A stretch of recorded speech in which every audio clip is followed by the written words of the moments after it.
Hey guys, what's up? And welcome to Tuesday's show. We're starting it off like we did last week. So I'm going to tell you what we're going to be talking about. We're going to roll the intro and then we are going to get this show started. Tonight, we are going to be talking about Kamala Harris. If you guys didn't know, her name is Kamala Harris. That would be Kamala Harris.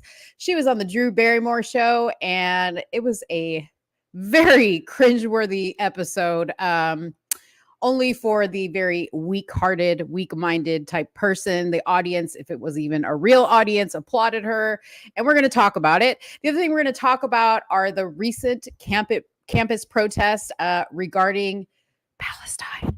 Can't say that too loud. Otherwise, this live will be cut off quicker than you know it. But we want to definitely cover what's been going on at college campuses across the world. Lots of crazy stuff going on. We've got a lot to say, and we're going to try to say it as best we can so that we don't get demonetized. Then we're going to talk about Shalomi Sanders, the daughter of Deion Sanders. Her mother has taken to the internet to speak on Deion Sanders and his reaction to her daughter's choice on leaving Colorado State. I don't think it was a very good move for a mother to make, but we'll see what you guys think. Then we're going to give you a little bit of an update on I Jeannie Mai and Jeezy, their divorce. There's some photographs that have emerged.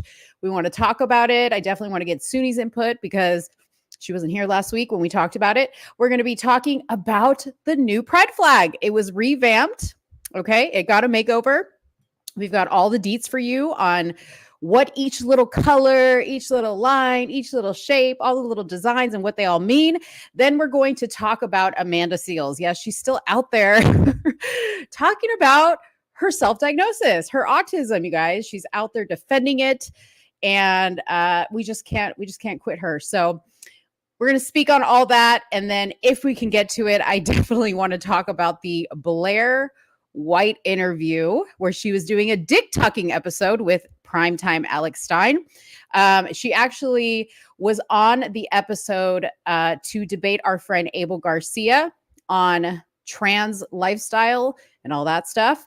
But I know Soonie was pretty worked up about him standing up and tucking his dick on live TV. So yeah, we'll talk about all that. Please make sure you drop a comment below, say where you're watching from, say what's up, make sure you give this a like. And while the intro rolls, make sure you subscribe. We'll be with you in just a second. You are now tuned into Somewhere in the Middle with Soonie and Mo. Hey, hey, hey, hey. Hey, hey, hey, hey. Hey, Don on the beat. Hey, I got so many ups. Everywhere I go, I got so many ups. so many ups. I know they plotting against me. I know it's hate, they wanna kill me, but please don't tempt me, cause I got so many glocks. Hey, ain't none of them empty. Jesus said they would hate me too. That's how I know it's envy. I got so many ups. I know they plotting against me. Thanks. Bro, I just want to say, every time you do that, Yeah. it's like super dope. Yeah. That like That you, this is I don't ever need to do it. I'm sorry. I'm just gonna take myself out the ring. I can't do that. Yeah. This is where I shine. See, like the camera's in front of me and I just me and the camera, you know. Oh, uh-oh, something just happened. Well, this is also where I shine. Taking over. I'm just gonna tap dance until Soonie comes back. What happened? Damn. What happened? She almost rolled off the bed. The baby's right here, and I'm trying to get her to relax, and Scarlett almost took a tumble. If y'all ever seen that YouTube video, you know what I'm talking about. If you haven't, go type it in and go look it up after the show, though. Don't wait. Oh, right. I mean, I said don't wait. Don't leave my show to go look at that video. Yeah. Another thing you guys don't wait on, please, please, please like and subscribe. You know what's crazy is I was watching one of my favorite makeup influencers because I love to like watch that type of stuff. And I also watch, B Loves Life, who loves to eat and stuff. Soonie, all the influencers across the internet are getting they're getting hit with like the shadow ban thing. Like everybody is feeling what we're feeling, and everybody has taken to the internet to beg their fans to like, you guys, we really need you to do this. And now these are people with 8 million subscribers. Okay. Like we don't got 8 million subscribers, but I know enough of you guys watch and like support the channel you don't realize like how much the comments help. Like if you guys could only see like how the wheels turn in the background and like what makes this thing run so that YouTube goes, oh, we need to, promote this podcast more because, there's activity happening, because all they care about is how it affects their channel. So the more you guys get hype, the more we get hype, the more YouTube gets hype, and everybody's happy. We got to make our pimps happy. Yeah, bro. YouTube is our pimp, man. It's the only pimp I'm gonna ever have. I'm okay with that. Hey, Donald loves the intro. Thank you, Donald. Shout out to Donald. He actually shared this live on Facebook. Yay. Thank you so much. Marlanda just got done giving a speech. I'm tired, boss. I'm tired, boss. Where'd you give a speech? Yeah, where did you give a speech and why did you give a speech? What's going on with that? Yo, my mic sounds amazing. It really does. Sounds crisp. Do I sound this great all the time? No, it sounds like you sound good, but like it sounds like super duper like crisp today.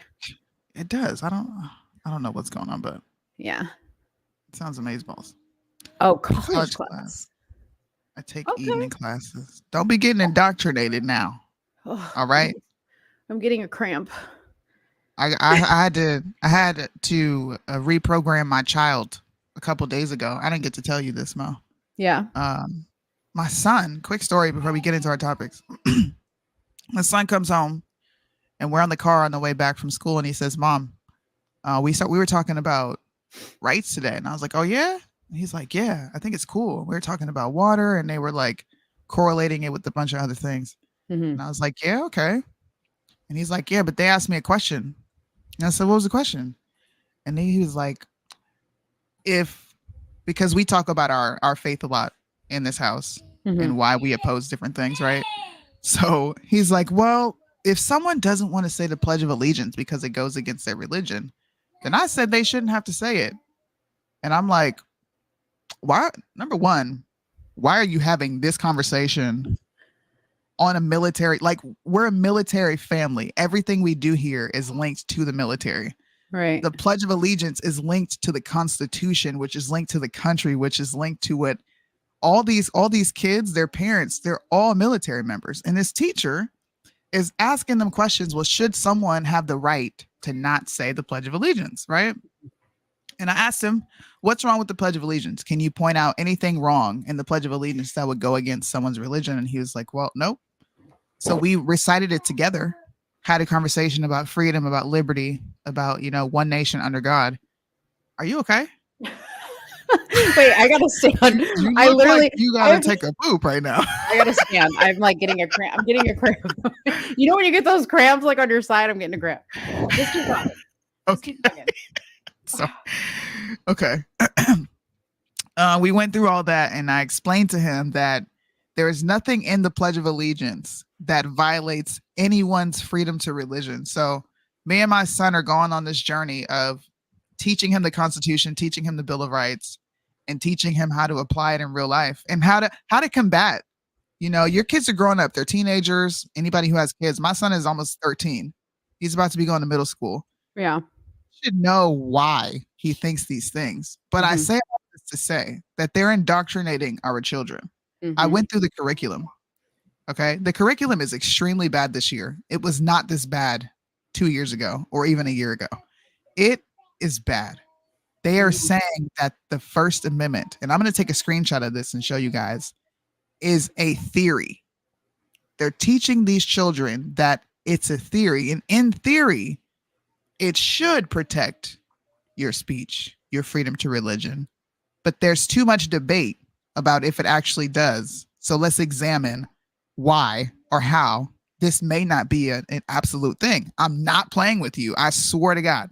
This was in my son's curriculum. I'm going to be once again documenting my journey, going to the school and questioning them about this specific curriculum and asking them, why are you teaching this to military children? Man, but you really got to like record this and like show it, because last time you didn't show. I didn't. I'm going to send you the clip. I just said, fuck it. I don't really care before. And I'll edit it. And cut it up. Okay, I got you. Yeah. I'll email it to you because it's pretty long. But y'all need to be vigilant with your children and their schoolwork, with their who they're hanging with, what their teachers are talking to them about. Because sometimes your kids get home from school and they're like, "How was school? Good. What'd you learn? I don't know. I can't remember. Math. Yeah. Went to gym." They don't really get into detail. Yeah. I'm a nosy mom. Me and my kids. What'd you learn? What were some of the questions? What would your teacher say? Da da da da.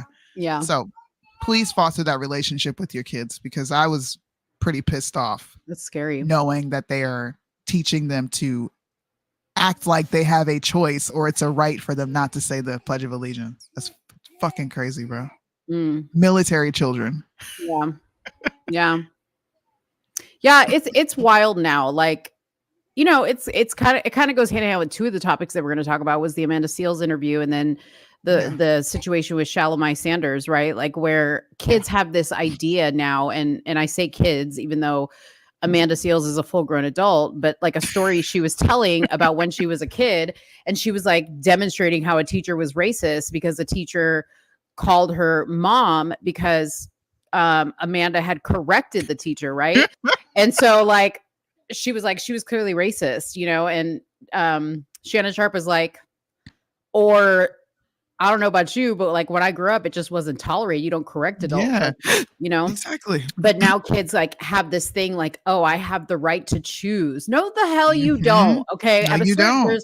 There's a certain point in your life where you have no choices. You do what the adult in your life that feeds you and clothes you and takes care of you says you are going to do. You don't take a step of your own choice. What I said. That's right. Okay. Exactly. I would have a choice in this house sometimes, but most of the time it's like, because I said so, and I'm gonna tell you why I said so. So you better go do it.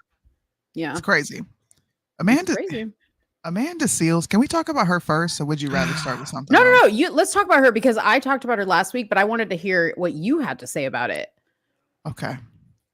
So go ahead. Amanda Seales is like, my husband gives this analogy of women. Majority of women do not age past the age of 18 mentally. It's like 17 and 18 were stunted in that mindset.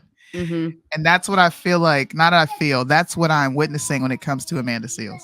I plan to do a whole series on that entire interview. I did that one video, and then I was like, you know what? I'm not going to give this attention, this nonsense attention. This is what she wants. Because she has relatively been silent. No one has heard from her since Insecure, which is why she's even on the tirade. If you guys don't know what Insecure is, it's an HBO series created by Issa Rae. It's actually, it's not good. It's ratchet, but it's entertaining to watch. I didn't finish all of it, but I did watch the show. So she had got ousted for being very problematic on that show, and just very problematic in general to work with. So she pretty much got blackballed. Yeah. And she's been blaming racism ever since. And she only really works with Black people because she says, she's like, I only want to work in spaces for like in our spaces. Like that's what, first of all, I've like developed a new cringe towards people who use the word spaces. Shut up. Like what? What is a space? Like, what are you talking about? I want to be in a safe space. I'm going to be in these spaces with other Black people that don't want to be around me. Like, who cares? Oh, I don't know. She got kicked out of that Black space because she was just pretty problematic to work with. And like I said, ever since, she's just been relatively out of the limelight. You don't really hear about her.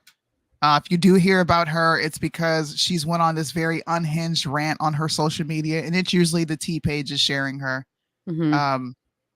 So when she was on Shannon Sharp, I watched legit 10 minutes of it. Okay. And then I had to cut it off because I just can't. I'm not someone who can tolerate watching something like that. She's very unhinged. You're single and she's like almost in her mid 40s. 40. 43. Something like that. 43, 44. You're single for a reason, which means you're probably insufferable, which would probably translate to why you can't get a job anywhere.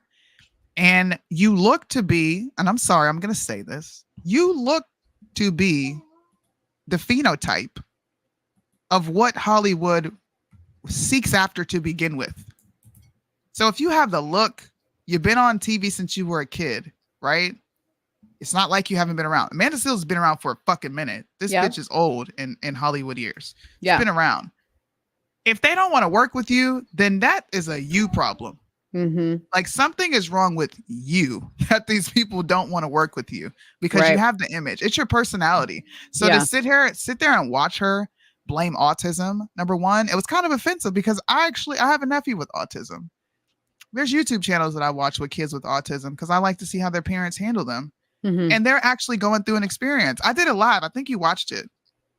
Where I said, I think people who are just weird, socially awkward, and just not able to easily get along with people are using the excuse of autism to explain they're just quirks and how quirky they are. Yeah. And I think it does a disservice and it's kind of disrespectful to the people who actually are suffering with this. Yes. My nephew is nonverbal, right?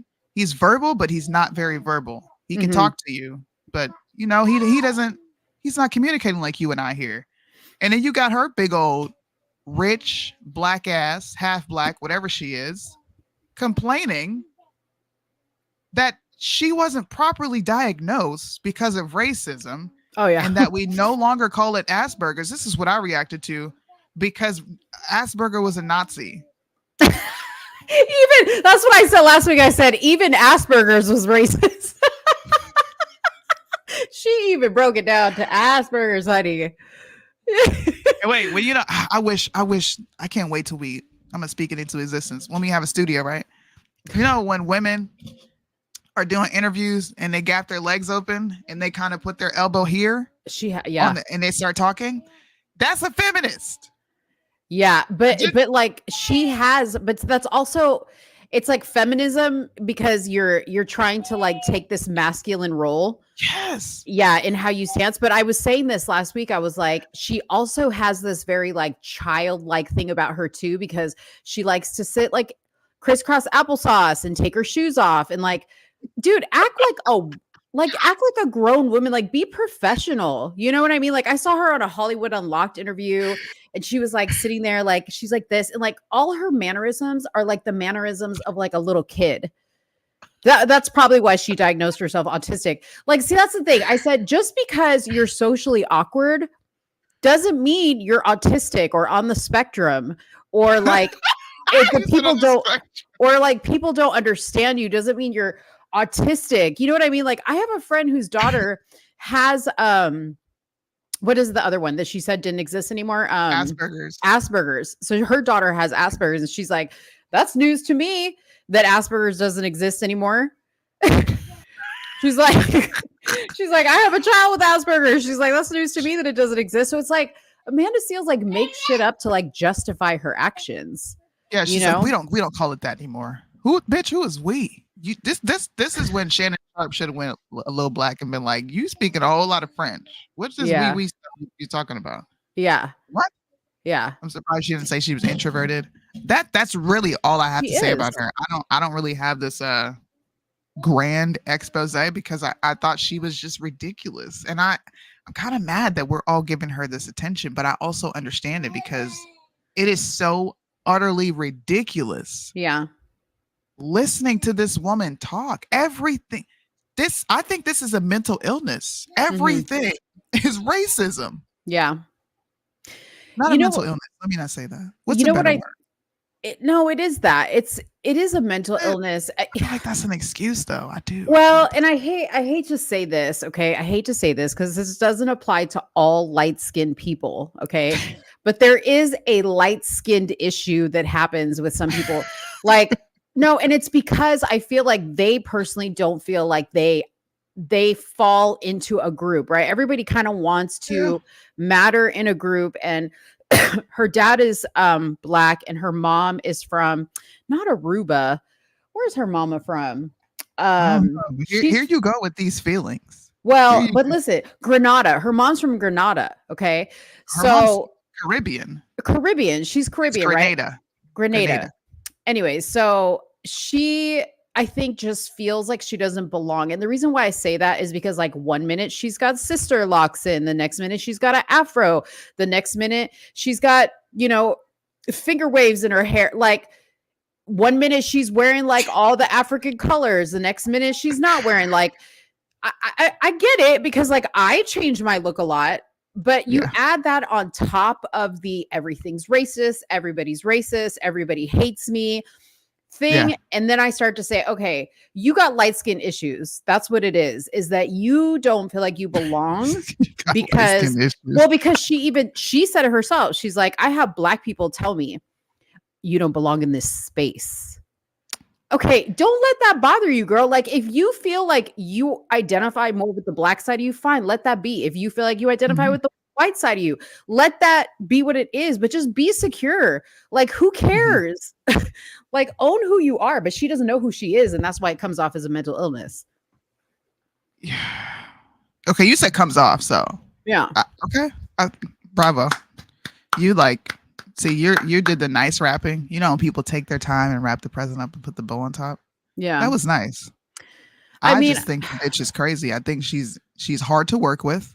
Yeah. I think she did this to herself. I don't think that this is some existential being trying to come in and blackball her from her destiny. This is how she talks, the universe of destiny.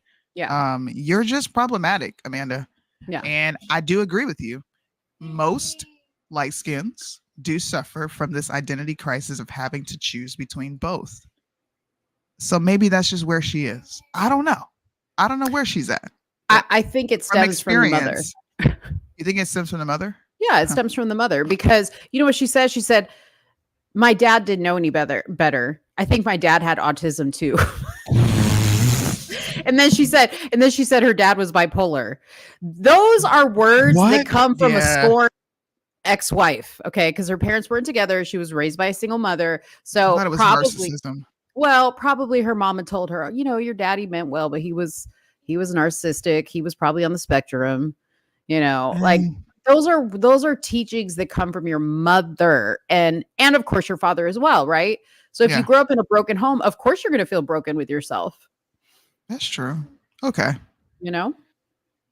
Still though, like I get what you're saying and I agree. I just can't give her the label of, mentally ill. I think she's just got a bad personality. People like that exist, y'all. Yeah. Their personalities are they're just horrible. You don't gel well with people. You can't blend.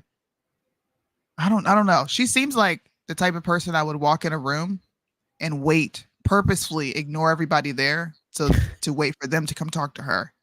Like, if I see you in a room and you're across the room, be like, yo, what's up? I'm still going to go do my own thing. Right. But I'm going to come over and talk to you. She seems like she just goes to the snack table and just picks from the snacks and gets a drink and then waits for somebody to come over and be like, oh, Amanda, oh my God, what's up?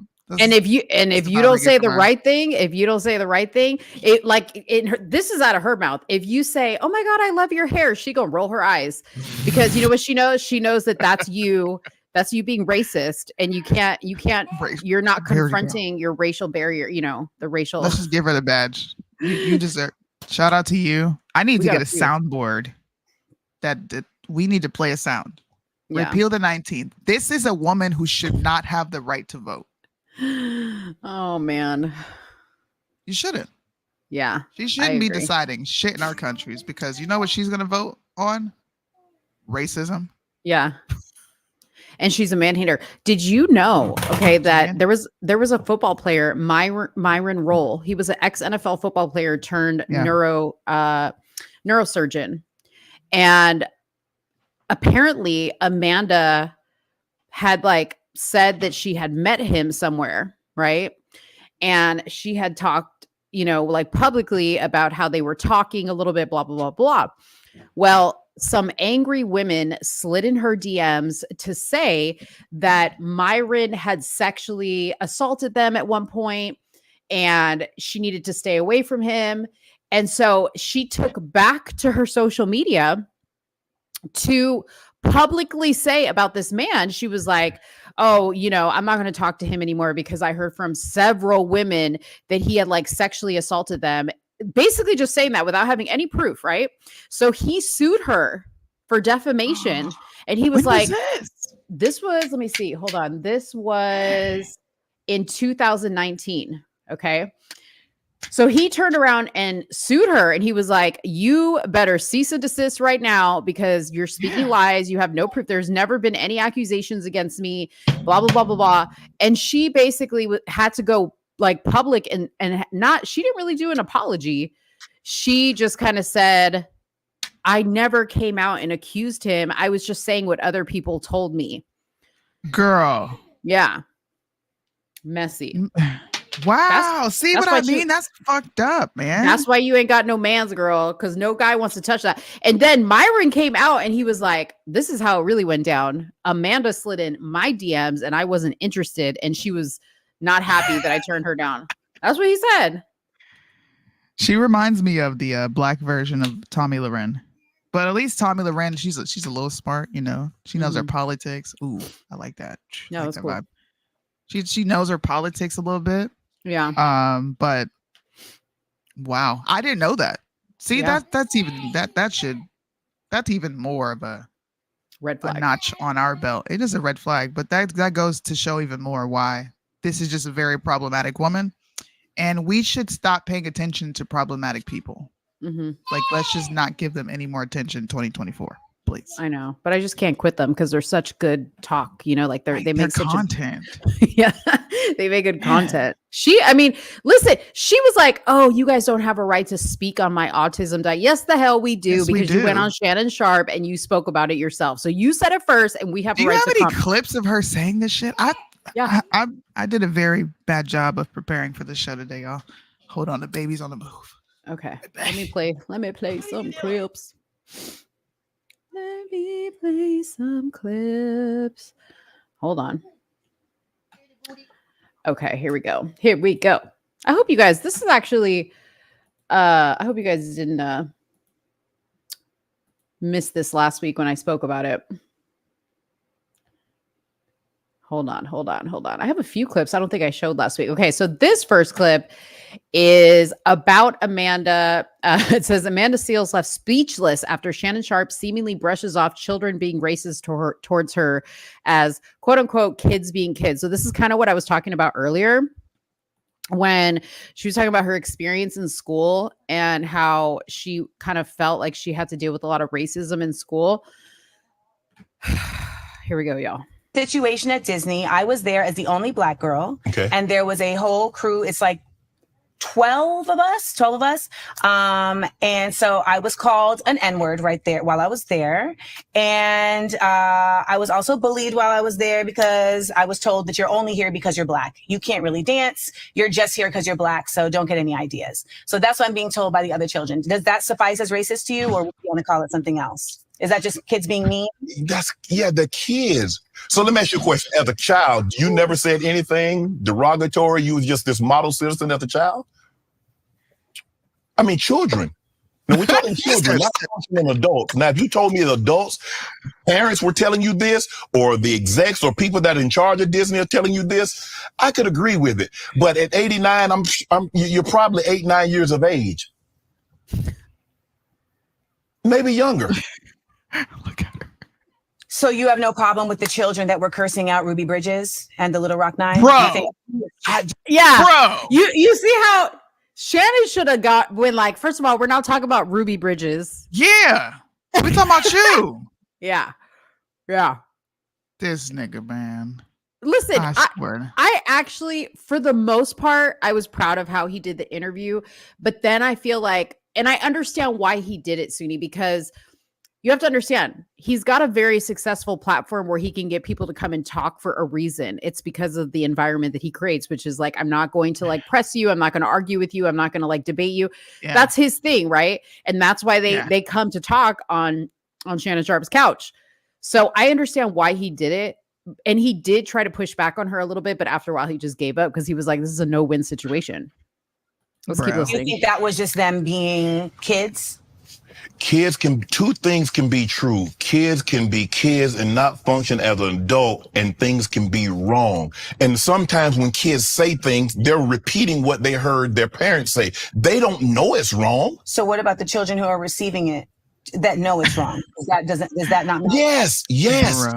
So if I'm 10 and I'm receiving that treatment and I know it's wrong, does it make my experience of it less? It doesn't make it any less valid. No. So that's what we're here to talk about. My experience. Yes.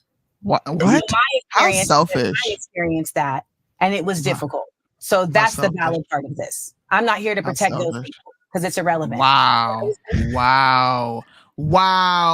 Did you? All I heard was me, I. Me, I. Number one. Look, bro. You cannot make a judgment call off of your experience only. Mm-hmm. That should be a red flag for anybody. What the fuck is wrong with y'all? Tammy Roman, I saw your comment talking about, well, if they told her she was there because she was black, then that falls in the racist category. Stop it. When they want to take away the options for you to be there solely for being black, you call that racist. When they embody what is it? DEI. Mm-hmm. What's the other one? Affirmative action. And they say, we want you here because you're black. It's racist. You can't have, this is not freaking Burger King. Okay. You can't have it your way. That was crazy. Well, she did also get mad about Candace Owens being welcomed into black spaces. Black. Yes, I know. Okay. But she got mad about it. And she said, we can't just look. Sometimes, here it is. And it's happened before, people in our community forget that they're black. And they try to appease a group of people that's probably never going to embrace them. And once they realize that, guess who's the first group to take them back? I don't know her. You know, I ain't say nobody's name, Amanda. You don't even know who I'm talking about. I don't know. How you know who I'm talking about? But we've seen this happen before. Rest his soul. O.J. Simpson, you know, he had the famous quote, I'm O.J. I ain't black. Even Michael Jackson went through what he went through, rest his soul. Right. Even Kanye had to be reminded. What? And now Miss Owens, who I don't want no black pilots, I don't want this, I don't want that. And now she didn't even say that. Oh my God. But before she gave us her butt to kiss. Oh, I'm speaking out of turn, people, y'all correct me. But y'all know I'm telling the truth. I'm gonna correct you. You're talking about somebody that's always uplifted this community. And I was one of the first guys that had a viral moment with Cat Williams, and they couldn't wait. They couldn't wait to attack me. But Candace has given y'all her butt to kiss for 2 decades. In the moment, what they doing? They can't fire me. They can't fire me. I'm so triggered, bro. The hell you say? Now look at her. I'm so triggered. Whose fault is it? Oh, no. Let's not take that blame. Let her back in. Huh? The spaces that let her back in. Oh, okay. What? That's how we are. We're very forgiving people. Who taught us to be that? We do. Who taught us that version of forgiveness? Do I need to do the lesson? No, because I know. Them slave owners taught us that version of forgiveness. They gave us a Bible called the Slave Bible. And this Bible had parts of it taken out. It had the parts of uprisings taken out. It taught about forgiveness because they needed to make it okay in their minds. No matter how bad I treat you, at some point in time, I need you to forgive me for the wrongs I've done against you. Because they had convinced themselves that it was still okay to keep people enslaved whose souls were saved. Yeah. Even though they knew that was counterproductive to the teachings that they had learned. So, we are oftentimes forgiving to our own detriment. We are. And listen, here's the thing. You know what the thing about forgiveness is that you should absolutely forgive people who ask for it. Right. Who ask for it. And I'm okay with that. I'm okay to forgive. Redemption. I don't forget. I just move on. But redemption requires action. Mm-hmm. There are restorative justice practices that have to be implemented in order for atonement to truly take place. And when that's not the course of action, it looks like something else, right? Yeah. It looks yucky. But- It looks like capitalism. It looks like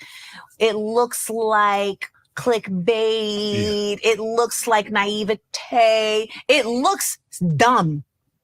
And it looks What the insulting to anybody who has a Fuck mind. are you talking about? No, And no. ultimately, I can't take it anymore. I will bring it back can't. to Hold on. what It's almost makes over. a black space at this point. Because when I create black spaces, Shannon Sharp, like Smart, Funny, and Black, Right. like my podcast, Small Doses, my radio show, The Amanda Seales Show, we literally do black accurate news. When I create black spaces, the word black in that context is always about community. You said it earlier. Right. So my problem, like you've already pointed out, is that I'm thinking, well, when they make a black space, it's also the same thing. But baby, I got kicked out of a black space. You know what I'm saying?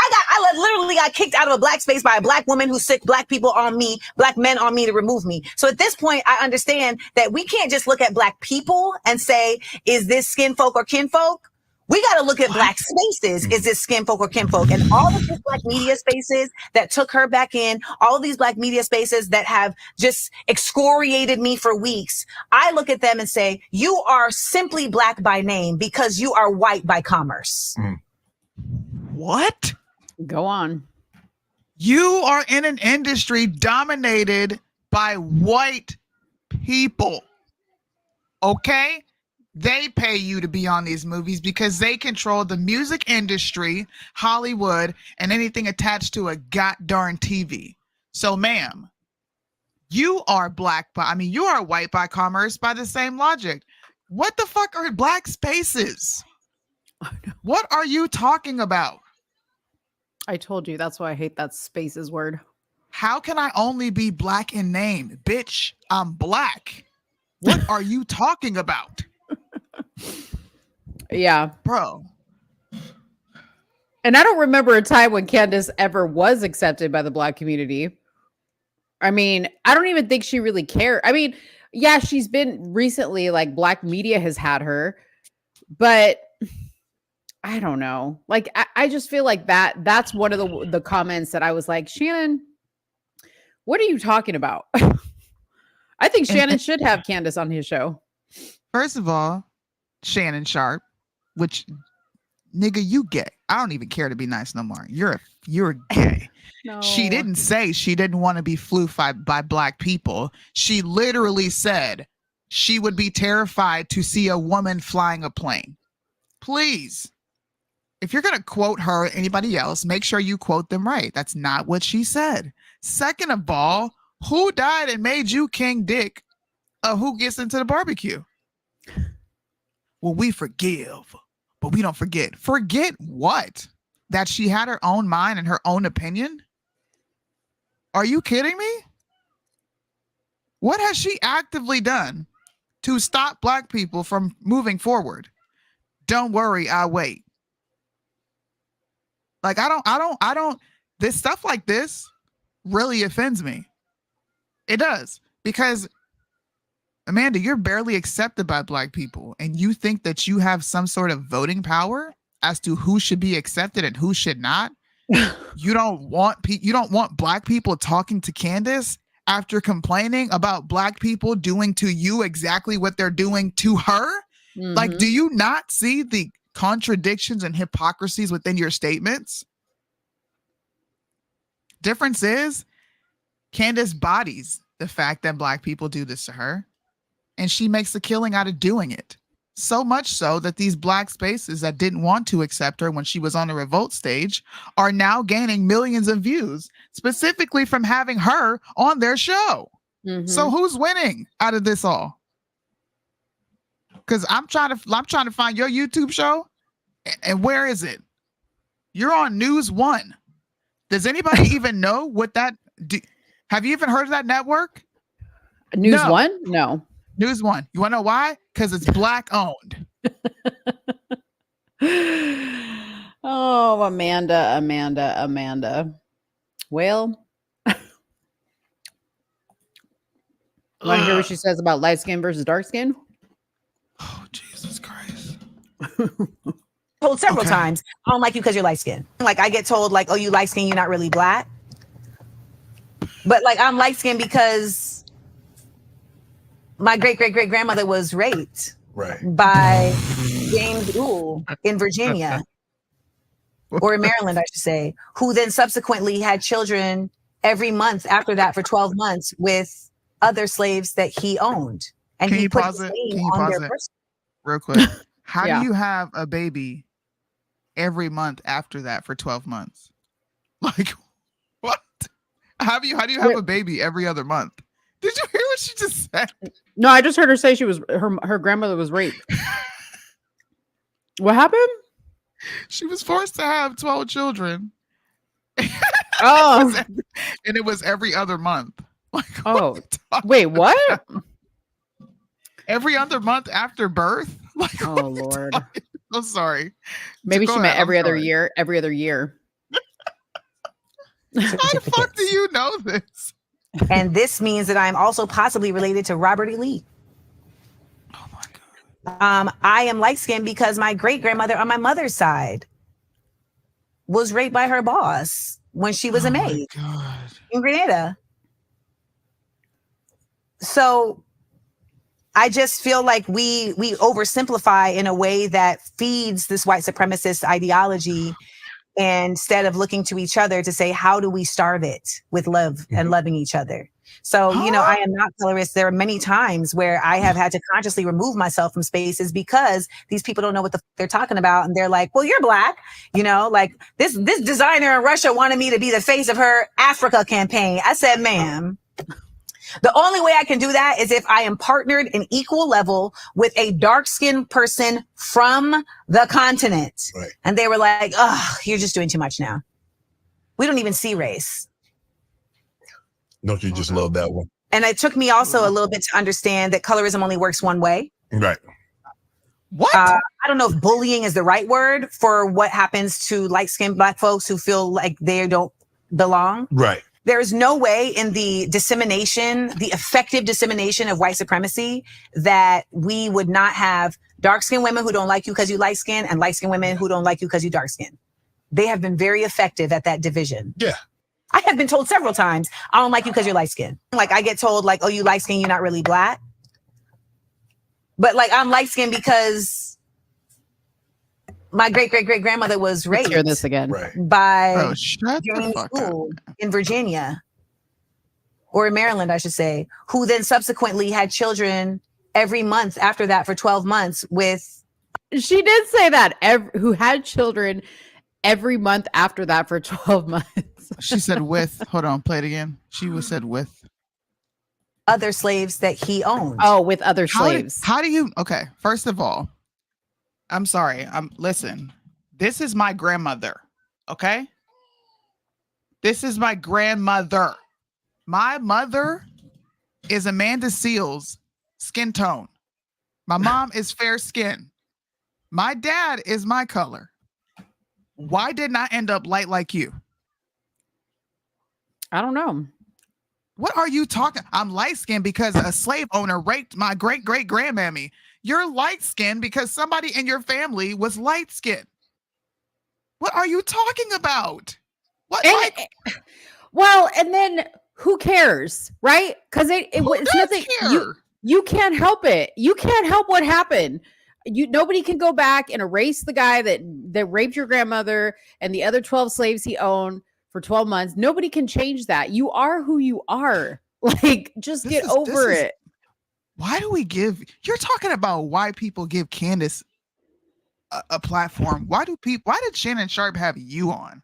All you did was spit divisive, ridiculous, antiquated rhetoric that is not relevant in 2024. I have been Black for 33 years, bro. Do you know how many? Do you know how it makes me want to sink into my own soul when I hear you people bring up slavery and try to correlate it to me?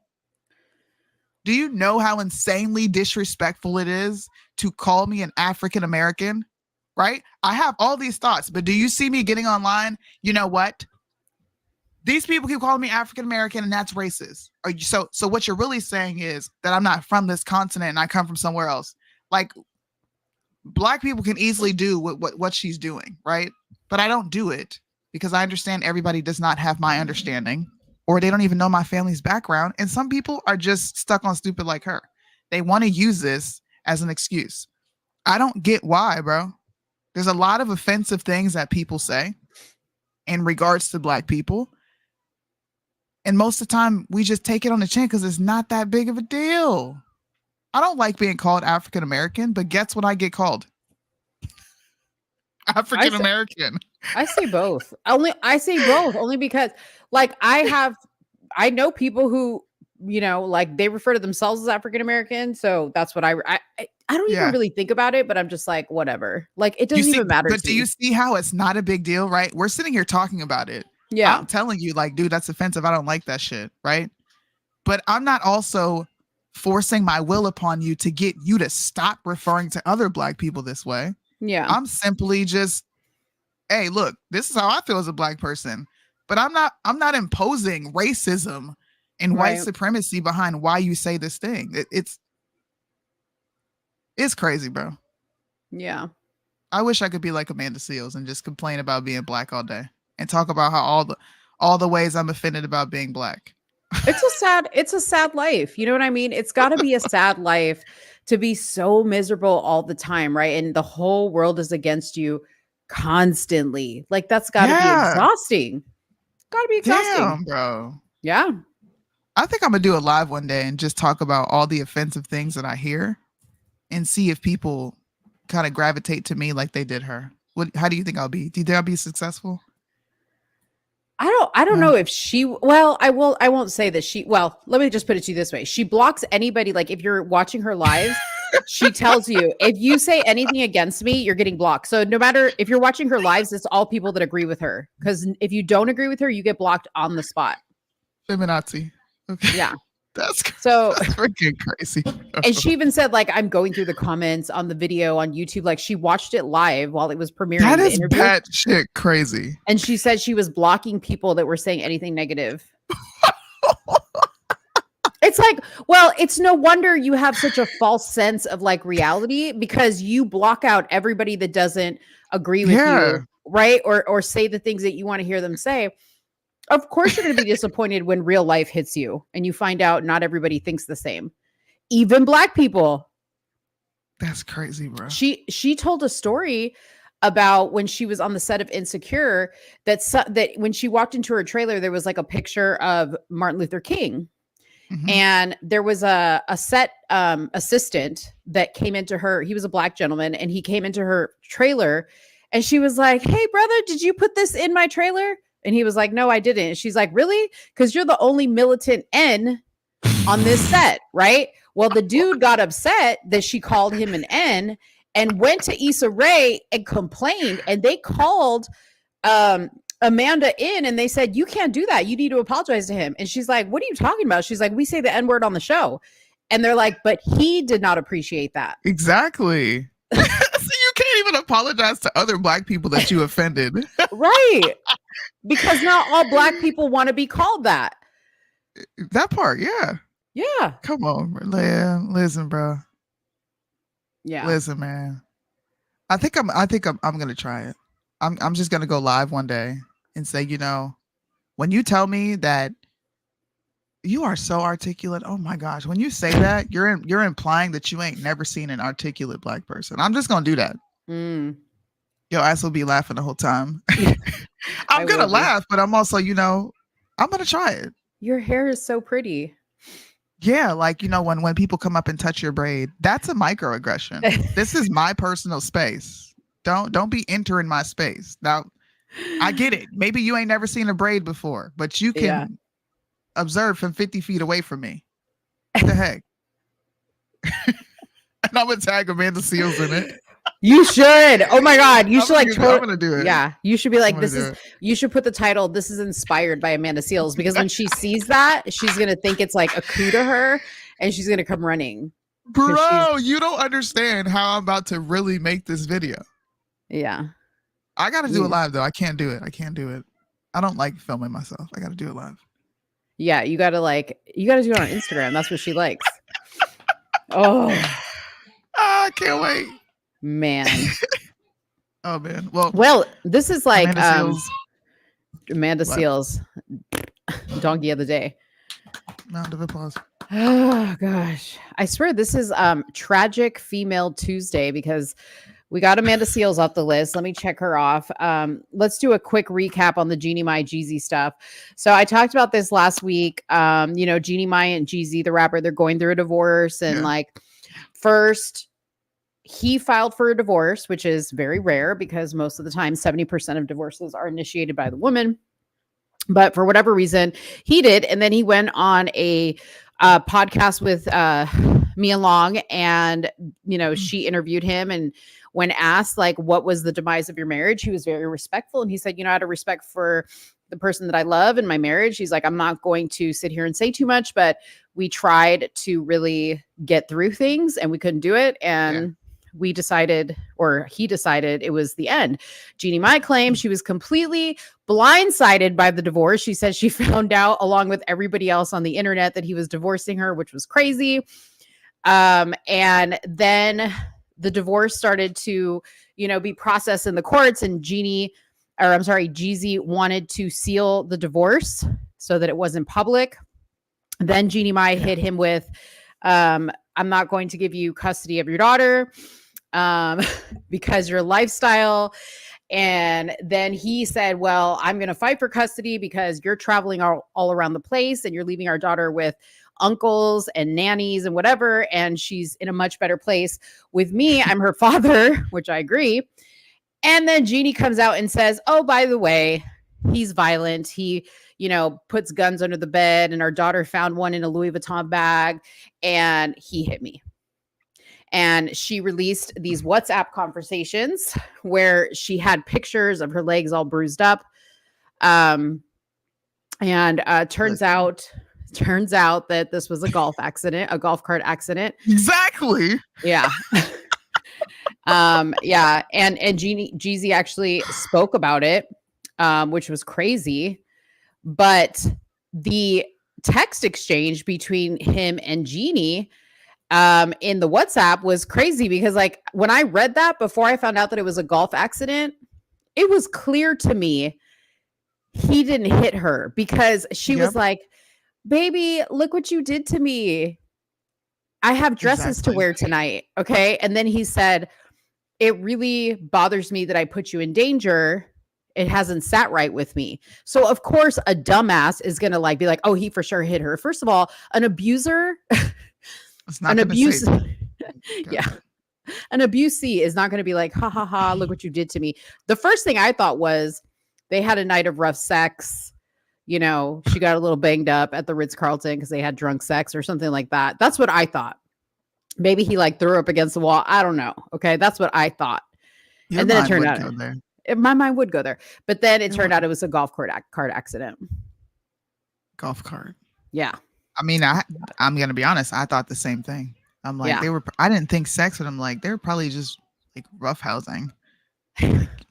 Does anybody else ever get playful with their spouse where you guys kind of tickle each other and wrestle on the bed? That can easily happen. But not where he says it doesn't sit right with me that I put you in danger like that. You know what I mean?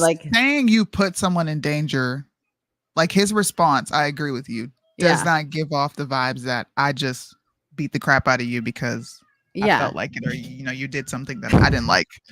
It just doesn't. It gives off the vibes like, hey, throw me around a little bit, and I threw you around a little too much. What I want to say this. I'm channeling my inner Amanda Seales right now. This what you get for thinking that dating outside of your race is going to provide you some sort of peace. That's what you get. That's all I want to say. She said it or he said it? People in general, when they got married, including her, they were having conversations about dating outside of race and how she has something to offer that Black women don't have to offer. But as far as I'm concerned, from what I can see, she acted just like a modern Black woman, which is, I'm going to send your ass to jail and I'm going to ruin your life. This is what they accuse Black women of. And listen, I'm not saying that they're not guilty of this. We talk about this often on our show, especially when it comes to crime and all that. Yeah, they play a significant role. But I think it's funny how that conversation kind of ceased to exist Yeah. during this divorce. No one's bringing that up, especially, the passport bros, the red pill bros. This is an example of a woman who has family from a foreign country, right? Yeah. Maybe a little bit more conservative than Western culture. And she has been heavily influenced by Western culture to the point where all that I want to be his piece, all that I'm submissive, the pretend roles that these women put on, it went out the window because she's trying to air this dude out. Yeah. Well, and Jeezy, I don't know if you were like a fan of Jeannie's podcast, Hello Honey, before you married her, but I went back to just do my research on it. And I showed this last week on the show, but she did a whole episode with a podcaster. I forget what the name of the podcast was, where she basically said, I have a temper. And I have a problem with my temper. And when I met Jeezy, it became a problem with him that I had this temper, and he had to check me a few times because I would get like out of control. So that right there, like that was after they got married, but like that right there tells you she has a temper, right? Jeezy, I said on the show, like other than a DUI or 2 DUIs, I don't think Jeezy's ever had any accusations about being violent or whatever. So I'm just going based on like history, right? Yeah. But before she married Jeezy, she did a whole episode with her and her mom where they like had a sit down with a psychiatrist and had this like knockdown, drag out like verbal argument. I remember that. Yeah, about her mom and how her mom has a temper and how Jeannie always felt like she wasn't heard, and the whole environment growing up and this, that, and the other. So she had issues. Like maybe Jeezy had like a Save-A-Ho complex, and he was like, I'm going to come in here and I'm going to save her. I'm going to fix her. I'm going to be her knight in shining armor. But again, like the red pill bros don't talk about that, Yeah. The Where guys that red do pill that. bros? Yeah. Yeah. So now she has released these photos, and these are photos of Jeezy walking through the house holding a firearm. And this is her proof. See, remember last week, people, when we were looking at the pictures, we couldn't tell what this was. Well, these are the guns under the mattress. And then here is a weapon that she probably pulled out from underneath the bed, because I doubt it was just laying there. And here he is walking through his house, with a firearm as well. That is obviously caught on the house camera, which big freaking deal, because if I had a house camera, you would have seen me last week walking through my house holding a weapon because, Dave left his handgun. He went on a trip. He couldn't take it with him. So he left his handgun. So I brought it upstairs. Right. So if I had cameras in my house, you would have seen me walking through the house with the handgun. Yeah. Okay. When I make the bed, I move the weapon that's right next to the bed as well. Like, big deal. Exactly. This doesn't prove anything. Man, look, this is kind of messed up. Not kind of. It's actually really messed up that she's participating in this because, your kids grow up, bro. And your kids remember. There's certain things that, like, my daughter was like, Mom, remember when you got so mad that you like punched a hole in the door? And I was like, you remembered that? Like, my memory just started jogging, and I was like, damn. Yeah. She was like 4 years old. That means that event did something to her. But just be mindful of your kids, man. It's like she doesn't care about. She's using her daughter as a tool. To me, this is a prime example. Of a mother using her daughter as like some sort of bargaining chip against the man, because she has to know that a lot of these claims are being exposed as false. Like, there's no way she's this delusional into thinking that there's a nothing's way going to come from this. Is there really? See, this is what I mean. This goes back to that conversation we had earlier about autism. Yeah. I think people use the excuse of crazy to be crazy, but they're not really crazy, and they know exactly what they're doing. Like, why in society, why can't a woman like this just be a diabolical, nasty woman?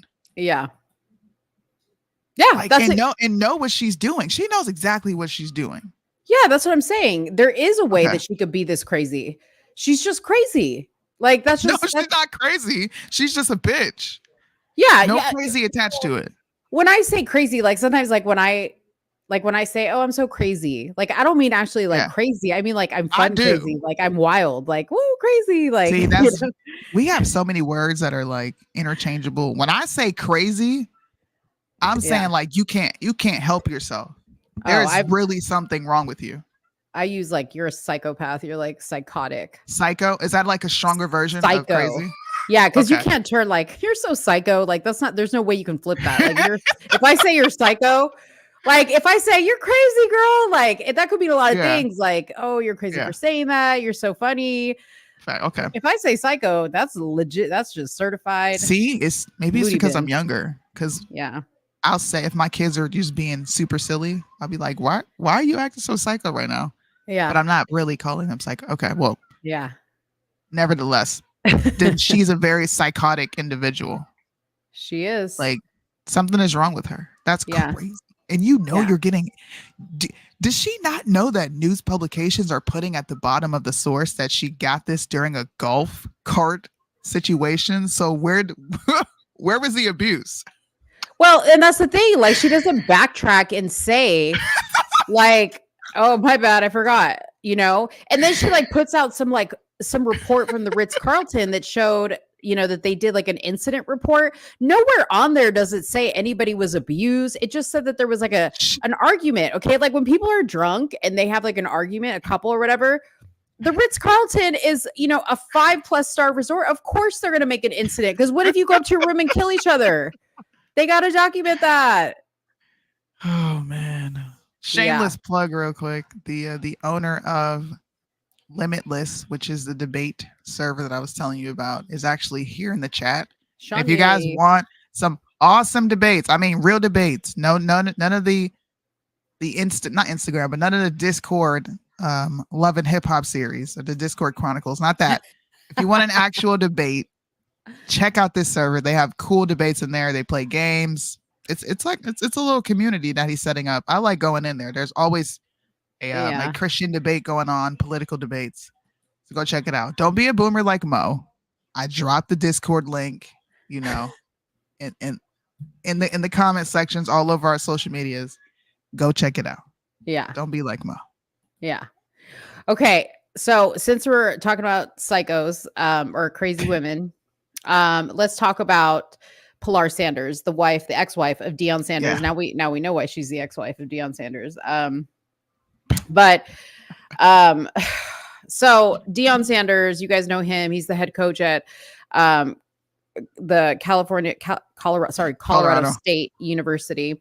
And his daughter Shalomi was playing basketball for the women's basketball team at Colorado State. All of Deion's kids are with him at Colorado, and that's great, right? So he took to a podcast, and we're going to play a little bit of her comments and his comments, but he took to a podcast where he was asked about Shalomi announcing that she was going to be going to an HBCU in Alabama. A&M is where she accepted a position on the basketball team there. I didn't think anything of it until I was perusing TikTok and I started to see these videos of her mother saying some crazy stuff. And I was just like, this is not very becoming of a good mother. And I really don't understand like all the portal stuff and how that works and like committing and not committing, but just looking at it from like a very black and white, like not knowing anything about anything perspective. I thought it was in very poor taste what the mother went on and said about Deion, because Deion basically said Shalomi's decision to enter the portal was stupid. Oh man. And we could debate what he said and how he said it, but let's take a listen of the video she posted with Shalomi sitting right next to her, speaking to Deion. Stunted in that like 17, 18-year-old mindset, bro. Why would you do that in front of your kid? In front of your kid. Exactly. That's what I said. Here we go. I'm proud of you and I'm happy for you. And I will always be here supporting you because I'm a real mama who's present. What? You always talk about a present person. Don't stop talking about a present parent. Don't make me say more than I have to say. Stop talking about getting her parents. Super, like, can you at least act like you support me? What? Weird. Who supported it if he is the one who thought about it? Calling your father weird, bro? News of Shalomi's decision to enter the portal, and her dad saying that it's basically stupid, or the decision or whatever is stupid. Shalomi Mai enters the transfer portal. Yeah, which was stupid. Okay. A lot of people. You don't enter the portal. You get a team. You kind of get a team before you enter the portal. You don't. That's what I would advise a child. And I know, well, it's illegal. Come on. Yeah. Come on, man. Come on. Everybody knows somebody knows somebody. Yeah. You kind of want them to do something, and she has been truly advised. No, you got to understand, I'm a father, man. I'm a real father. I'm a real man. I'm a real dad. Where I come from, and historically, kids follow their parents. When do parents start following the kids? Yep. That don't work in my book. That don't work where I'm from. I'm the leader of the family.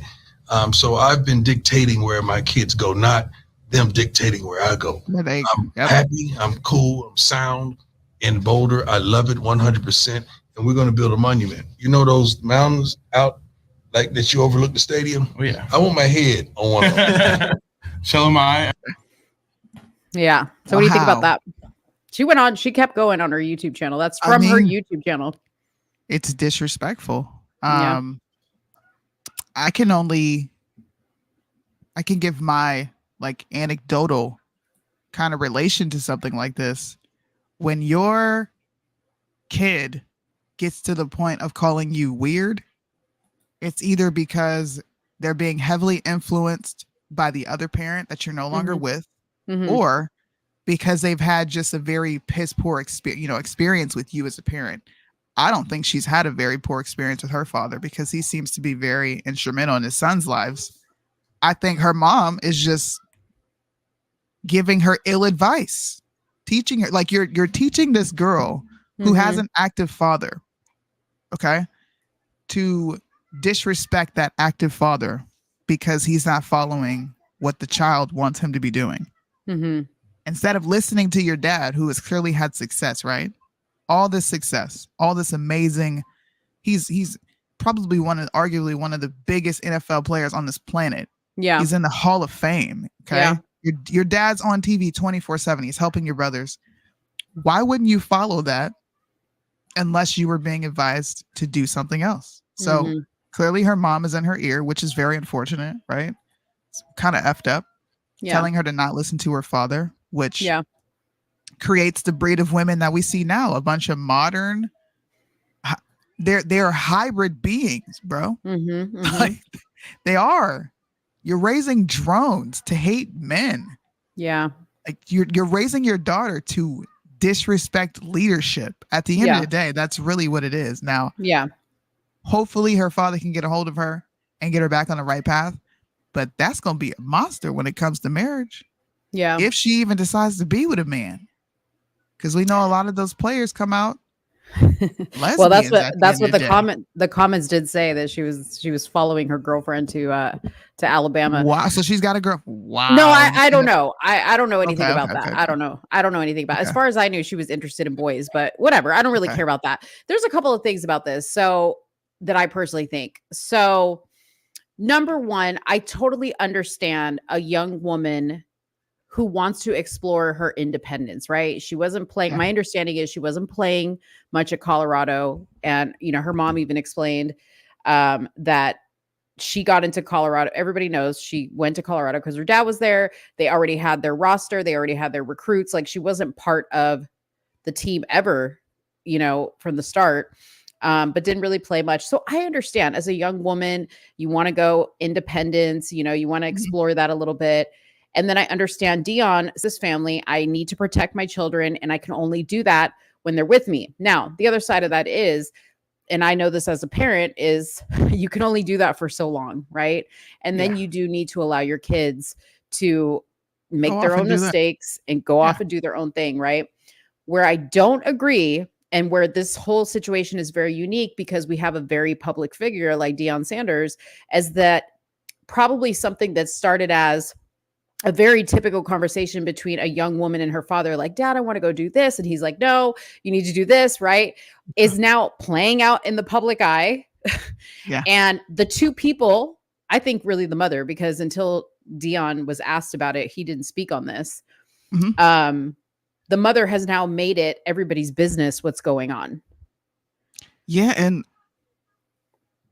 I don't know, but if I think my kid's decision is stupid, I'm gonna say it's stupid.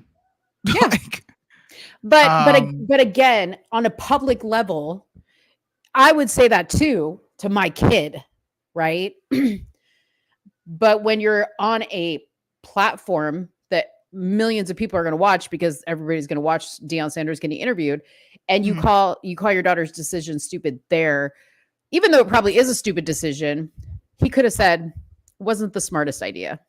And I was against it. But what does it matter? If it was a stupid decision, why shouldn't she know? Like, full send, this was a dumb decision. I don't know. I think, to me, that sounds like coddling. No, she should know. She should know. I'm saying I don't think the whole world needs to know how he and her had a conversation. Yeah, but I would have still said, even if I was asked, I would have been like, that's like if your marriage is breaking up and somebody says, well, what happened? Just because you're asked, you're going to tell the whole damn story? No. Well, I think marriage and talking about entering a transfer portal are two different things. True. I think it's stupid that you did that. Like, I don't know. I don't know. Maybe this is just me being a young parent, but if I think your decision is stupid, and let's just say this blows up, right? And my kids follow him, me and their father's footsteps, and they get involved in politics, and they come on here and they say, man, I get interviewed and they're like, man, your daughter was on the podcast the other day saying something, and I would be like, yeah, that was a stupid comment she made. And if she had a problem, right, she can always come to me and say, I didn't appreciate you saying that, or that made me feel some type of way. I'm going to acknowledge how you feel, but I'm not going to apologize for saying what I think about your decision. Yeah. Like, I'm never going to do that, because then you're asking me to, like, once again, pander to your feelings instead of listening to why I'm saying this is stupid. Yeah. You're stuck on the word stupid.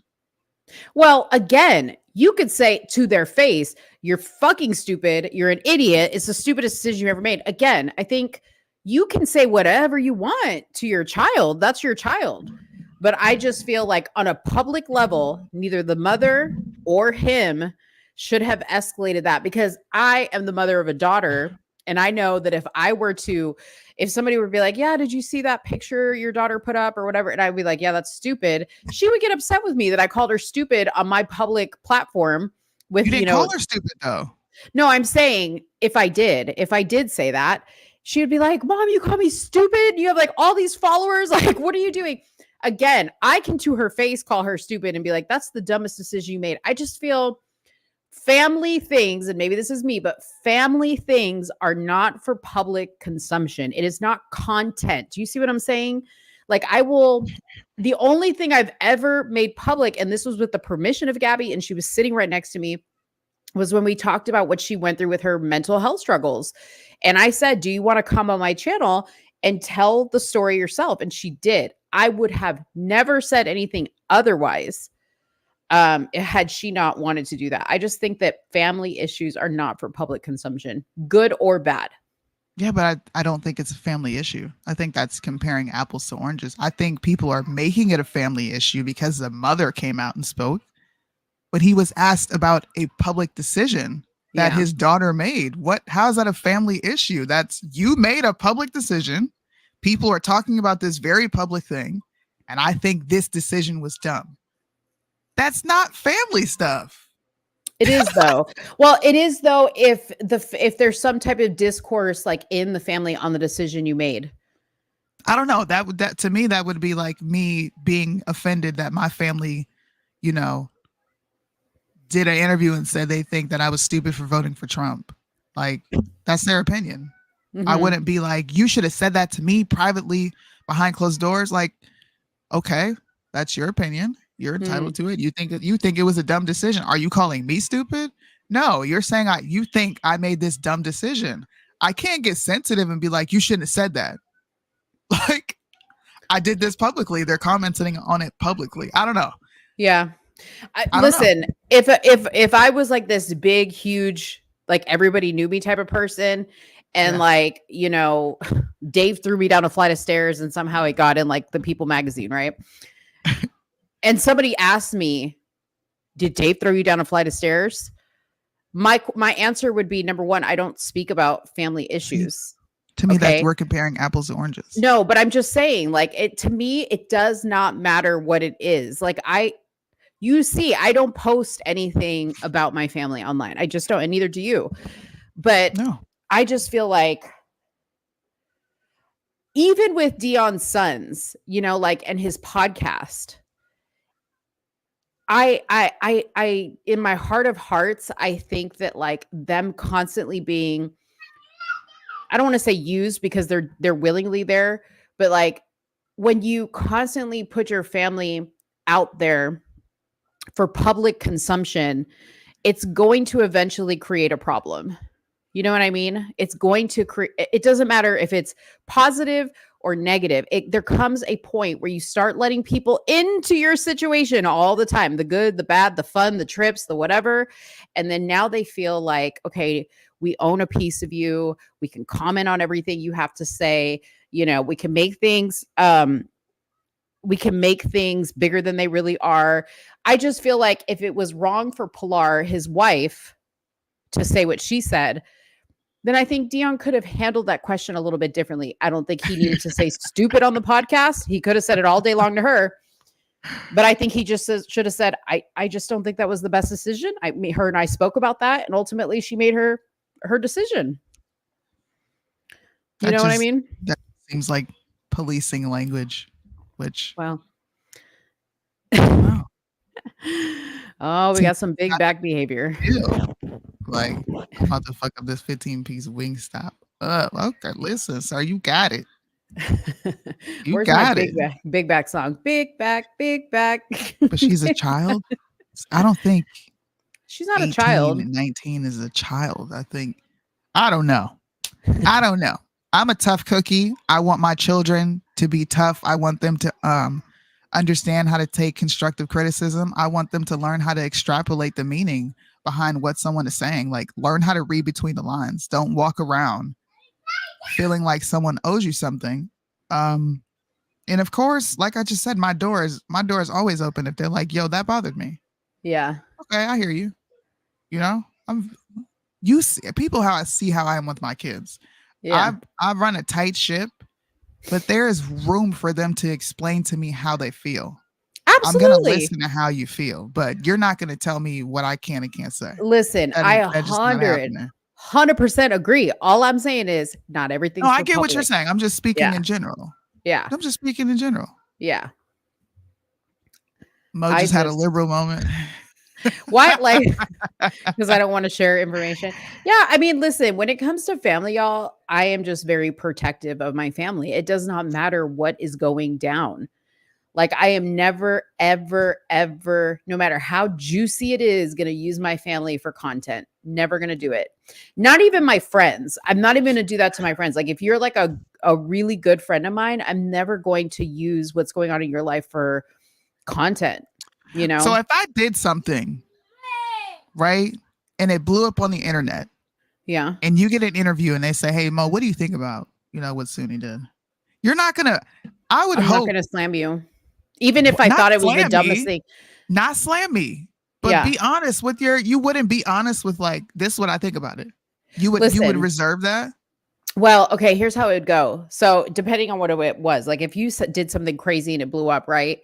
And I'm like, dang, Soonie, that's like wild. Like, I'm going to be asked about that because we have a show together. Like, how do you, I would have been like, how do you want me to handle that? Now, if you said, dude, I know you didn't like it, but go ahead and say what you want. If you gave me the green light, then yes, I would. I would. But if we hadn't had a conversation about it, or, I just didn't want to talk about it, I would dance around.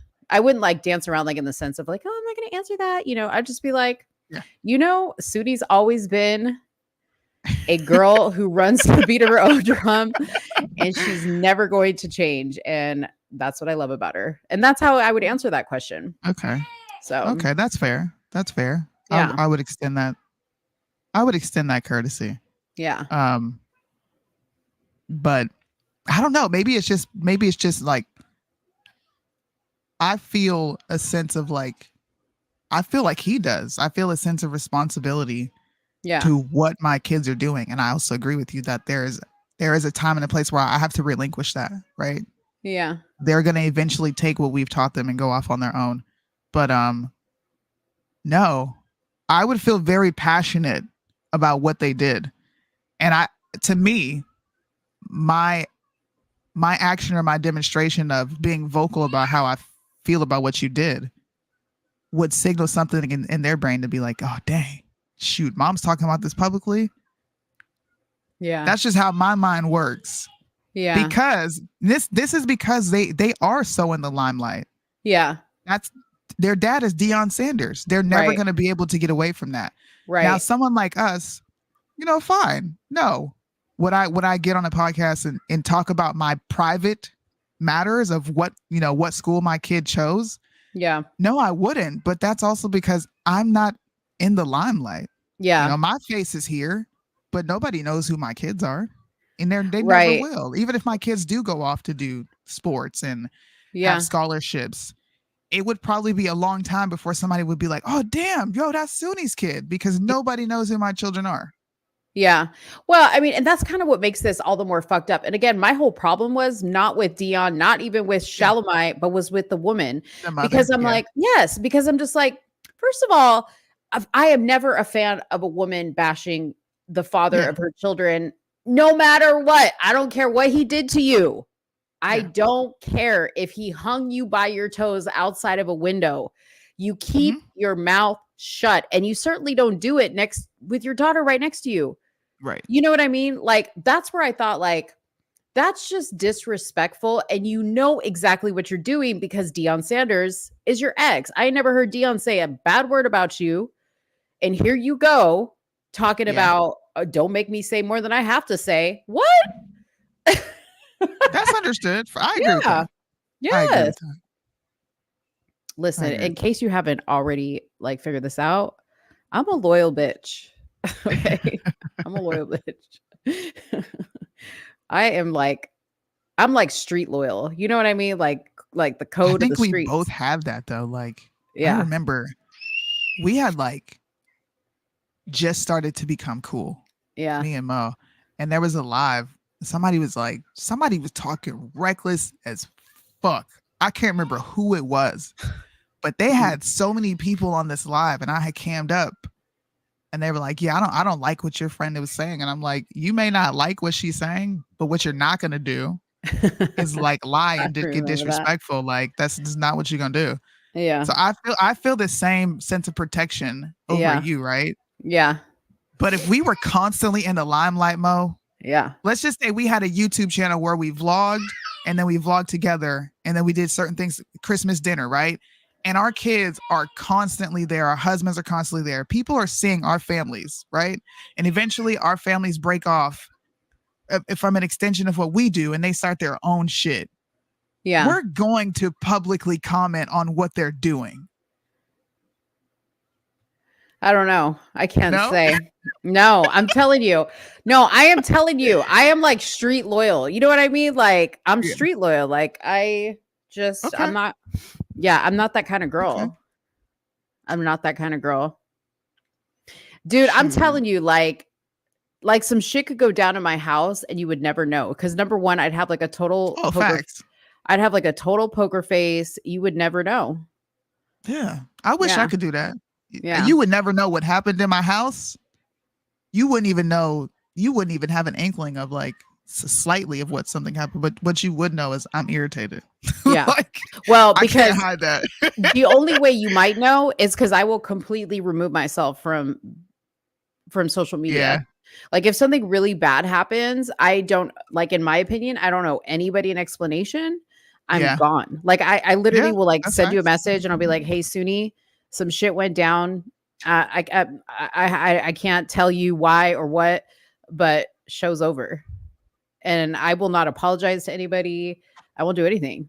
Like, I just don't. There's people I owe my loyalty to, and there's people I don't. And that's just like how it would be. So anyways, yay, looks like you guys were Timo on that one. Hey, at least I got a Timo. Hey, hi, little baby. We have a guest. A guest speaker. Okay, let's move on. We talked about Shalomi. We talked about Jeannie Mai. You want to talk about the pride flag?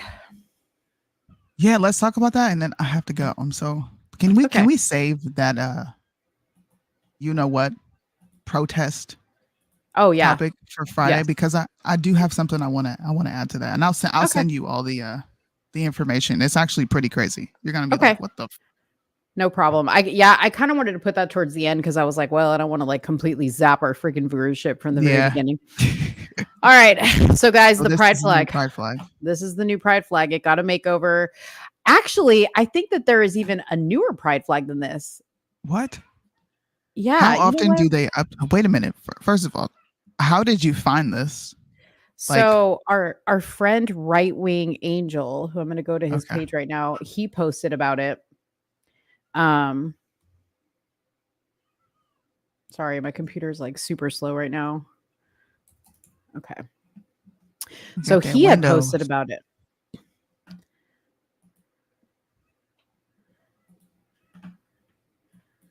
What the fuck? Okay. Fucking Oliver. Okay, so this is the pride flag. It has gotten hella busy. All right, so the updates include the umbrella, this right here in the background, which represents sex workers. The sex workers now have representation on the pride flag. What? It's also a place to represent those activists who were or still are sex workers. The purple circle, surrounded by two yellow circles, represents the intersex.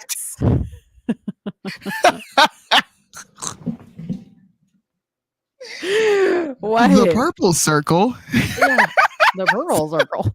The purple. It sounds like you're talking about someone's bunghole. The purple circle. Yeah, like I'm giving a tour of somebody's asshole.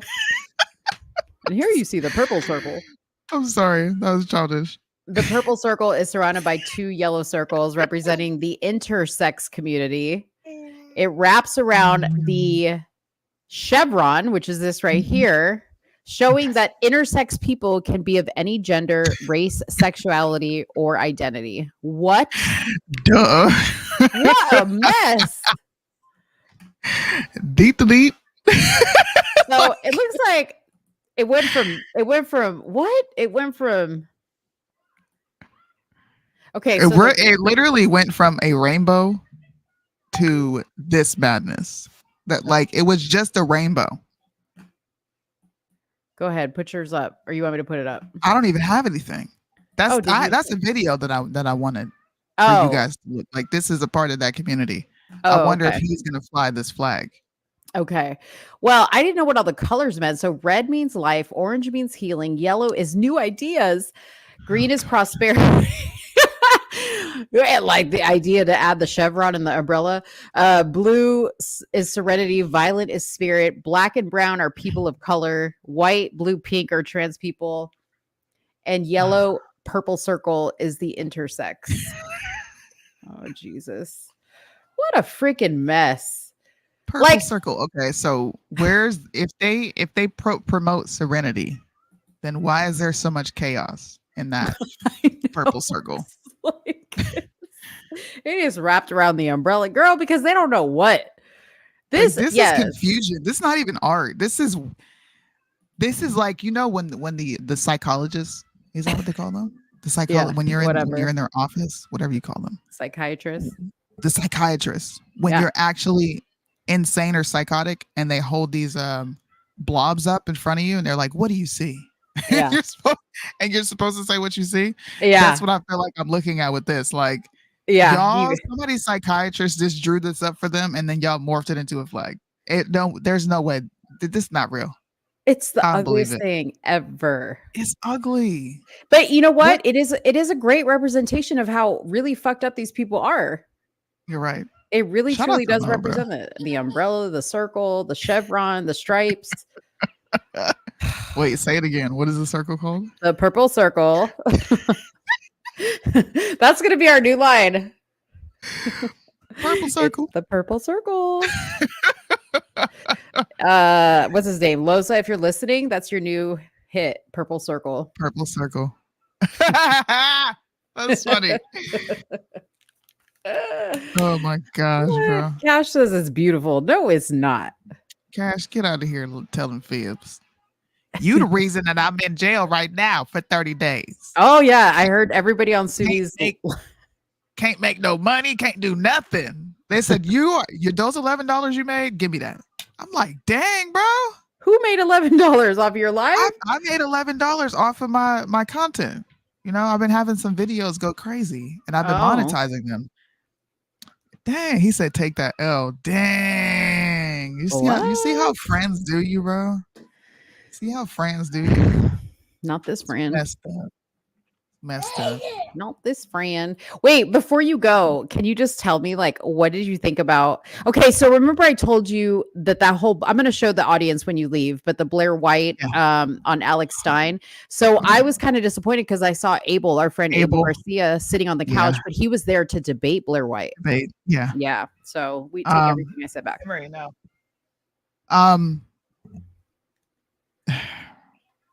I did a video on this. I think it's rather strange for a heterosexual man to think it's funny to want to tuck his, you know what? Yeah. On a conservative platform. Blaze is a renowned conservative platform, bro. You know, they have some amazing journalists on there, investigative journalists. You got Mark Levin. You have, you know, I'm still gonna give Glenn Beck his respect because he's an amazing investigative journalist. But the guy's a freaking Zionist. You know. Yeah. They have Chad Prather there.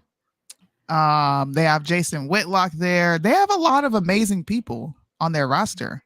Mm-hmm. And it really shocked me to see him do that. I was like, you did not just get on a syndicated show and pretend to tuck your Peter. I couldn't believe it. And then think it's funny. Talk about, I'm going to break the internet. What? Yeah. That's crazy. Put a 1 in the chat if you saw this. If you didn't, I'm about to play it. All right. So here's our friend Abel Garcia. If you guys didn't watch our interview with him, we actually interviewed with Abel way in the beginning about his detransitioning. He's a male and he transitioned to a woman and then transitioned back to a male. Or I don't even want to say transition back to a male. He just went back to his normal state. But we talked to him a lot about his the issues with everything he's had to deal with because of that. But this is Blair White. Like, what a freakazoid. Okay. Look at this face. Like, it's the scariest thing ever. And Blair is a male who transitioned to be a female. So here's the scene here. Your stripes pretty well, to be honest. I mean, you know, you can do a lot of things, but your stripes changed a lot. But you know, in my heart. Okay, this is a tuck. Oh my god, I thought he was gonna jump me. Okay, all right. Now, how do we tuck with this? Should I? Blair, I got you. Oh no. Okay. Oh my god, I love it. So, Jimmy, what should I do? Should I take off my jeans or should I keep the jeans on? I would have got up. Okay, all right. Get the hot dog? Yeah, go get the hot dog. Jimmy, go get the hot dog real quick. Okay, let me make sure before let me make sure. I gotta get my mic pack and my. Oh my gosh! Yeah, we need some tape. Come on, Lila, we need some tape. I wasn't even gonna use it. But this is gonna be insane. I'm sorry. I know you guys can't see me. We did not plan this, but Blair's gonna teach me how to do a live tucking demonstration. This is gonna break the internet. Okay. Can I just hook this on my back? Yeah. Okay. Here, let me. Okay. This needs to happen. Let me drop trowel. Okay, Jimmy, are we gonna get canceled for this? Probably. Nope. Yeah. Okay, we're good. Okay, I got my boxers on. This is crazy. Is that a kid, bro? Blair, don't move. That's like his set assistant. She's weird. Is she like stunted in her growth? Yeah. Okay. Yeah. Okay. Yeah. Okay. Fixing the mic for you. Okay, you can hear me? Can you hear me? Yeah. Okay, so now I'm in my boxers as a biological male. I have my boxers. As you can see, I kind of tuck into my boxers. You can see, not huge, but I'm a man, right, Lila? Right. Okay. Visible. So Oh. So maybe I mean, that's cheating. Let's be real. no, That's is this cheating? So if What I have the this, this is my woman's I didn't see this bikini part. body. Yeah. Okay. So You got a let's hot say dog, bro? This Oh, hell is no. the wing. Bruh. Okay. So first of all, this needs to be pulled up way higher. You need some pressure on the nuts. Okay, that is Bruh. hurting. That is hurting. So what do? I You just thought it was gonna feel good? no, I guess I didn't. And then do I need to tape anything back? Like Okay, so you need to get the shaft, that's the word, and just shaft? push it back. Okay, so I get Bruh. the dog and I'm just gonna stuff the dog. Right. Because we want to be able to where you cannot see it. Like yeah, I feel like you can kind of see. Can you get close? Can you still see the dog? Bro. No, it's pretty good. Is that good? You can still see the Bro. Okay, let me put it there. Now what are Y'all we are complaining about. well now, I mean this is itty bitty tape. I don't wanna know. Oh my god. I didn't watch all this. So this long? Yeah. yeah, you gotta go all the way back. Wait, you're Bro. kidding me. I'm gonna tape it Bro. underneath this. Okay. Yeah. Can, this as can a we pause t-shirt. it? I'm sorry. Yeah. I'm not trying to ruin the fun for people. I'm just getting very uncomfortable. You people wanted to boycott Disney for their attempt at subverting your children and just Americans alike. But you're laughing at this grown ass man pretend to tuck his schlong with a hot dog next to a full-blown man who thinks he's a woman. Mm-hmm. But Disney had to go. And you keep zooming in on his private area, bro. Like, what are y'all doing? Dylan Mulvaney was a problem. You needed to boycott that beer. Disney. Right. Who else? Target. I'm sure we can keep going, right?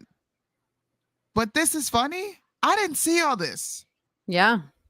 This is disgusting. Yeah. And you Can know we what's clip this crazy? and post it, if at all possible? Yeah, you and I probably should do like a separate reaction to this. Actually, we need to film some What in reactions the anyway. world, bro?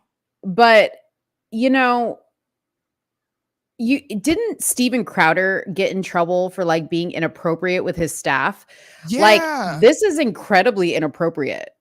Like if you're gonna compare apples to apples, and all that needs to happen is Alex. You need to. I'm surprised your whole little sexual text exchange with Marjorie Taylor Greene didn't cancel you to begin with. For those of you guys that don't know about that one, was it Marjorie Taylor Greene? Him and Marjorie, Yeah, right? it was. Yeah. It was Marjorie Taylor Greene. Yeah. Right.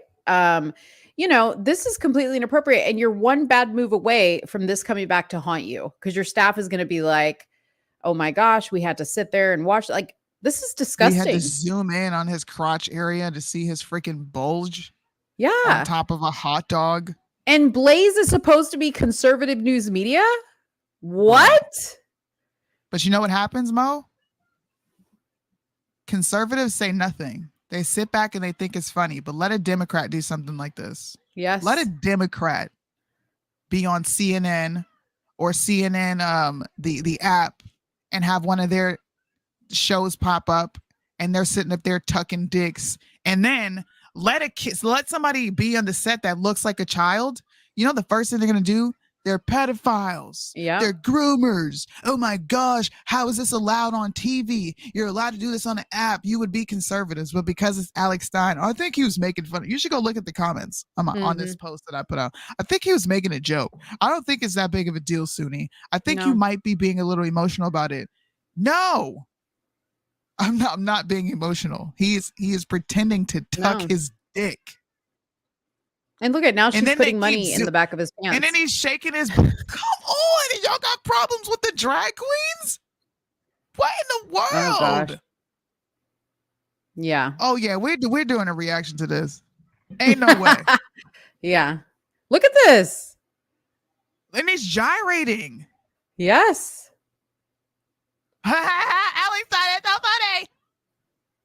Yeah. Man, y'all see, yeah, just look. You got me stuttering. conservatives are woke too. Y'all are fake woke people. And then I don't. Oh, What is he no. saying? What? That's sexual harassment. Hold right on, there. hold on. Let's see. God, that's tough. Friendly. Hey, you know what? It kind of works. They're not bouncing. That's what I'm saying. You can't bounce. That's stability. Is this giving you PTSD? What? Don't leave, Abel. Dude, don't leave. He's running Does away. this make you want to tuck it a little? No. You don't miss this a This little? is Because like you can't even tell. If you're looking at me right now, you would have no idea that I have a hot dog in my pants. Oh my god. What? Yeah, you didn't know You that. should have put one of mine. I could have pulled mine out next. Okay. Well, Bada boom. all right. This has been the really most bizarre struggle session of my life. Wow. This has been. Yeah, we're all going to hell for this. Yeah, it's probably going to be at least purgatory. Okay. And then they're now- mocking God. Oh, wow. I'm gonna rage quit. Okay. She's gonna rage quit. And then he's sitting there in his underwear. Wow. When are we gonna do a reaction? Can we do a reaction tomorrow? Are you free tomorrow? Yeah. Okay. Please. You got to add this to the reaction. What we did here. What in the actual flip? Yeah. I know. Candace. Now look. See, I didn't say this yet. I'm gonna say this before I go. Candace, it's been 4 good long weeks, girl. You went from London, told everybody that you were a Catholic, came back, and then left to go to Mexico. It's her birthday. Happy birthday, Candace. It's my husband's birthday. Forget her birthday right now. We ain't talking about her birthday. Ma'am, you need to come back. Okay? I need you to talk about Alex Stein.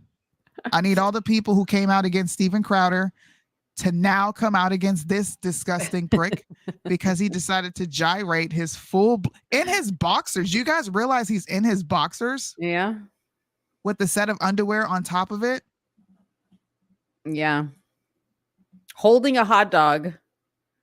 He's still and then you got the T word, the T in the LGBTQ.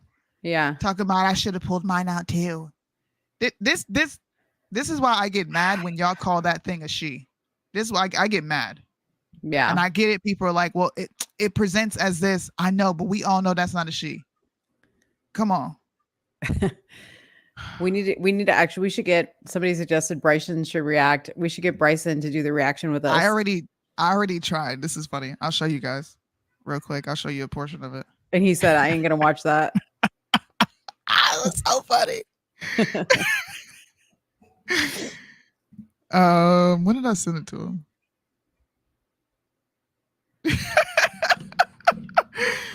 So this is me texting Bryson, right? And I'm like, hey, react to this. And he says, ew, I can't even watch that. He's not gonna react to it, bro. He's gonna do this. Yeah. And if he were to see the whole thing, it'd be even worse. Oh man. You know what? I reached out to Carmen and Carmen wants to do a show with us. So maybe we should bring Carmen on for this reaction. Not the reaction that we're gonna do, but maybe we should bring her on. She's funny. Like, react to our reaction, like do a reaction to our reaction and then watch people. Bro, that's nasty.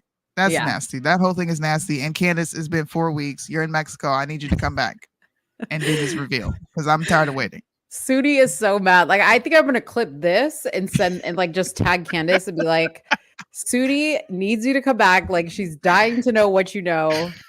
I'm just gonna clip all the time Soonie just got mad that Candace still hasn't spoken out. And then she's just continuously just like taunting Soonie because she's just people think I'm lying, bro. I unfollowed her because she's not coming out and saying what I need her to be saying. She's not being followed right now. You need to hurry up. And I'm not following you back until you come back. Oh gosh. And then you're gonna be back go on to her page and be like, what did she post today? Nothing. Okay, so I was about to say, so you do go check her page to see. I do. She's like, I check her YouTube and I've been checking her Twitter like, bitch. Dude, Candace is just sitting in Mexico and she's like, oh man. Gosh. That's so funny. Well, I got to dip, guys. It's my husband's birthday and I have to go celebrate with him. I missed you, Mo. birthday. I haven't been here. I feel like I haven't been here for weeks. I know. Both of us have been super busy, and it's just life. So It's life, and y'all. Usually we talk throughout the week, and like we didn't even talk throughout the week, bro. This is the first time. Like she sent me like a message this morning, and she's like, "It's Kyle's birthday," and I was like, "Oh, cute, happy birthday, Kyle!" And that was like the first message because usually we talk about topics throughout the week, but like, nah, we've been so I've been so busy. She's been so busy. It's that time of year. And the baby's getting into all my items. You know, That's she's the other thing. fully walking now. I will see you guys Friday, and I'm gonna reach out to Carmen and we'll see if we can get her on. But be looking forward to this reaction of us doing reacting to Alex Stein. I did not see all that. Now I want to watch it from a certain point all the way through. That's crazy. I'd be telling you got to watch the whole thing. Crazy. You're right. Your generation loves the small content. You're right. Content. Anyways. All right, y'all. I'm gonna see you. Bye, Soonie. All right, guys. I'm going to show you guys one more clip just to close it out with bang. Okay. Because this is like a real short one. There's really not much to talk about here because the interview had almost zero substance whatsoever. But the Drew Barrymore show, it is like, I don't know what should be canceled more, the Drew Barrymore show or The View. I can't decide which one I hate more, but I really, truly just every day goes by, Drew Barrymore annoys the living out of me. Because number one, she's just like all up in people's faces. Like her interviews are just like so unprofessional and mushy. And I just feel like we're just sitting in a counseling session of hers. But she had Kamala Harris on. I watched the whole interview. It was like dumb. Before this, to put some context around what she says in this clip, is she was talking about Kamala being a stepmother to Doug, her husband's children. And she was like, well, I really don't like the word stepmother. So my bonus children, or whatever you want to call them, call me Mamala. Okay. So that's where the Mamala came from. But check this out, y'all. Like, this was just so incredibly annoying. I just wanted to like throw up in my mouth. Thinking that we really all need a tremendous hug in the world right now. Yeah. But in our country, we need you to be Mamala of the country. Yeah. Even Kamala's face was just like, yeah, she knows she ain't doing anything with the country. She hasn't done anything. And what is she talking about? We need her to be Mamala. No, we don't. We need her to be Gonala. Gonala, not Mamala. Gone.